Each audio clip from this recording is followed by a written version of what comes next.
அனைவருக்கும் வணக்கம். இது உங்கள் முத்துசெல்வத்தின் இன்றைய காலை வானிலை இருக்கே. சரியாக காலை 4 மணிக்கு ஆடியோவாக பதிவு செய்து கொண்டிருக்கிறேன். அறிவிக்கப்பட்டபடியே நேற்றைய தினம் பல்வேறு மாவட்டங்களில் பரவலாகவே வெளுத்து வாங்கியிருக்கிறது கனமழை. பல்வேறு செய்திகளில் பார்த்திருப்பீர்கள். அறிவித்தது போலவே கடந்த நாட்களில் அறிவித்தது போலவே துல்லியமாக மழை என்பது பதிவாக கொண்டிருக்கிறது. இன்றைக்கு தமிழகத்தில் எந்தெந்த மாவட்டங்களில் மழை பெய்ய இருக்கிறது என்பதை விரிவாக நம்ம பார்க்க இருக்கிறோம். நம்ம சேனலை சப்ஸ்கிரைப் பண்ணிக்கோங்க.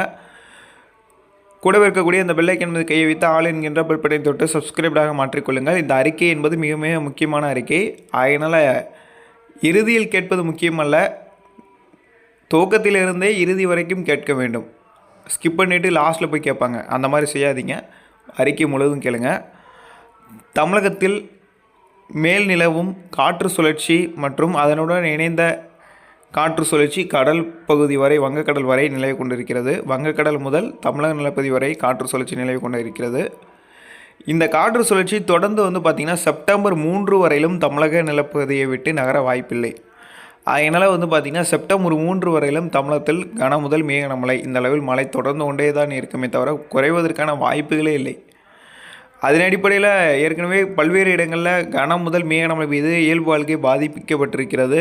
இன்றைக்கும் மதியத்திற்கு பிறகு முதல்ல தென் தமிழகத்தில் தீவிரமடைந்து பின்னர் ஒட்டுமொத்தமாக அநேக மாவட்டங்களையும் தீவிரமடையும். இதில் எல்லா மாவட்டங்களையுமே குறிப்பிட்டு சொல்லலாம். அதில் மத்திய உள் மாவட்டங்கள், தென் மாவட்டங்கள், வட தமிழக மாவட்டங்கள், டெல்டா மாவட்டங்களில் கூடுதலான மழைப்பொழிவு எதிர்பார்க்கலாம் இன்றைய தினம்.